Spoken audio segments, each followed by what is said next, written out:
No século XIX, os Estados Unidos se apresentavam ao mundo como a terra da liberdade, um farol de esperança. Mas por trás desse ideal grandioso, existia uma realidade sombria, sustentada por correntes, chicotes e um silêncio imposto pela força. Essa era a América das correntes, onde a economia de metade da nação dependia do trabalho forçado de milhões de pessoas. A escravidão não era apenas um sistema econômico, era um estado de vigilância total, um terror institucionalizado que controlava corpos e mentes. E para enfrentar um inimigo tão poderoso, seria necessária uma guerra invisível, lutada nas sombras, nos sussurros e na coragem de poucos. A vida de uma pessoa escravizada era uma prisão sem muros visíveis. O corpo era aprisionado não só pelo trabalho exaustivo, mas pela lei, pela religião distorcida para justificar a opressão e, acima de tudo, pelo medo. As leis escravistas transformavam seres humanos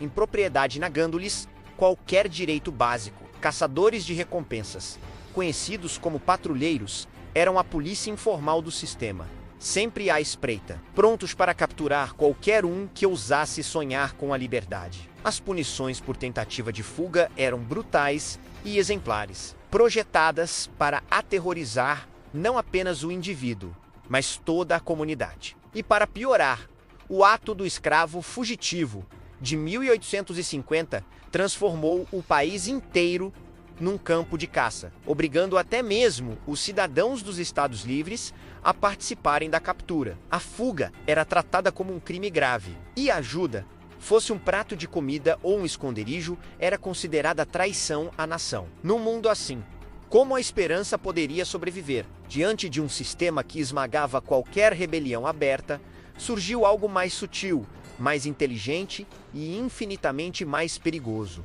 uma conspiração moral. Assim nasceu o ferroviário subterrâneo, ou Underground Railroad. Não era uma ferrovia de verdade, com trens e trilhos. Era uma rede clandestina, descentralizada e secreta, formada por pessoas de todas as cores e crenças que compartilhavam uma convicção: a de que nenhuma lei humana poderia justificar a escravidão. Não havia líderes oficiais, nem um quartel-general. A comunicação era feita através de códigos secretos, sinais escondidos em músicas espirituais e símbolos discretos. As casas seguras eram chamadas de estações.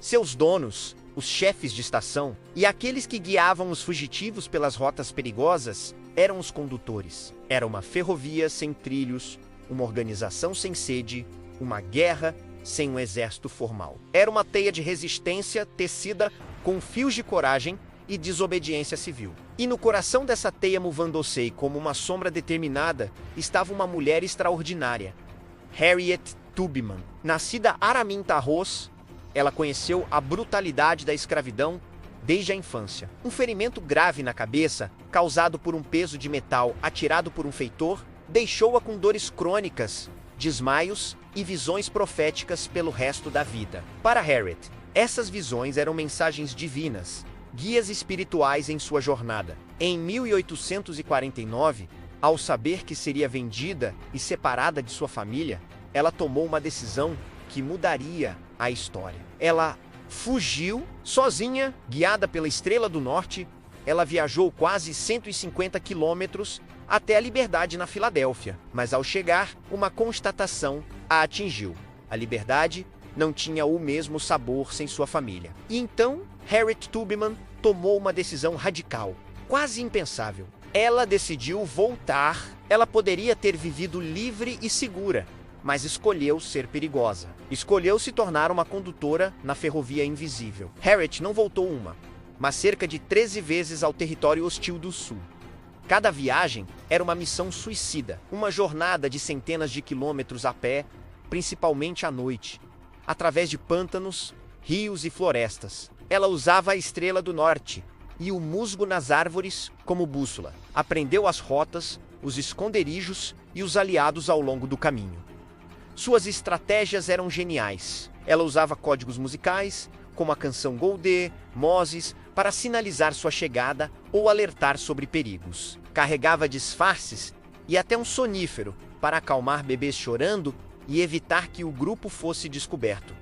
e levava consigo uma pistola, não para usar contra os caçadores, mas para inspirar coragem nos fugitivos. A regra era clara: seguir em frente ou morrer. Desistir não era uma opção, pois um fugitivo capturado poderia revelar os segredos da rede. Com sua liderança firme e sua fé inabalável, Harriet Tubman guiou mais de 70 pessoas, incluindo seus próprios pais idosos, para a liberdade. E, em todas as suas missões perigosas, ela tinha um orgulho: jamais perdeu um passageiro. Quando a Guerra Civil Americana explodiu em 1861, dividindo a nação, Harriet Tubman não era uma novata na luta. Ela já era uma veterana de uma guerra secreta que durava mais de uma década. Seu conhecimento das rotas do Sul, sua habilidade de se mover sem ser vista e sua rede de contatos eram recursos valiosíssimos. Para o Exército da União, ela foi recrutada como espiã, enfermeira e batedora. Liderou uma rede de espiões que coletava informações cruciais sobre os movimentos das tropas confederadas. Em 1863,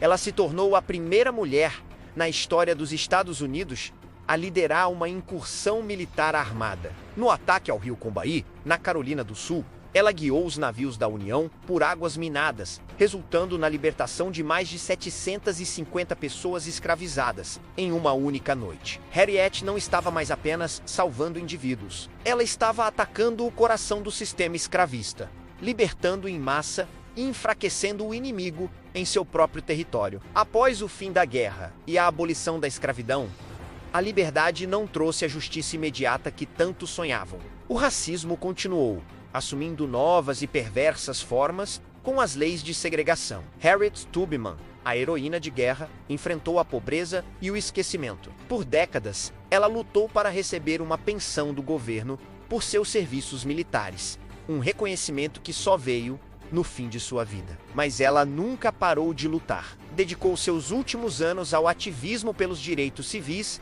e pelo sufrágio feminino, lutando por um lar para idosos e necessitados. Harriet Tubman morreu em 1913, sem riqueza material, mas deixou um legado imortal de coragem, resistência e humanidade. Ela provou que uma única pessoa, movida por uma convicção moral, pode mudar o curso da história. A história do ferroviário subterrâneo e de Harriet Tubman é mais do que um capítulo da história americana. É uma lição universal sobre resistência. Ensina-nos que, quando as leis são injustas e a moralidade está do lado dos oprimidos, a desobediência civil não é apenas um direito, mas uma obrigação. Harriet Tubman não liderou exércitos com milhares de soldados. Ela não tinha poder político ou riqueza. Ela liderou consciências. Mostrou ao mundo que a verdadeira liderança não vem de um cargo, mas da coragem de agir de acordo com seus princípios, mesmo quando o mundo inteiro diz que você está errado. A jornada dela pelas sombras iluminou o caminho para a liberdade de muitos e continua a inspirar todos nós a lutar por um mundo mais justo. Se esta história incrível te fez refletir sobre o poder da coragem e da convicção, não deixe de curtir este vídeo. Compartilhe com quem precisa conhecer o legado de Harriet Tubman e a bravura do ferroviário subterrâneo. E o mais importante, inscreva-se no nosso canal para mais documentários que revelam as verdades ocultas e as figuras esquecidas que moldaram o nosso mundo. Obrigado por assistir e até a próxima.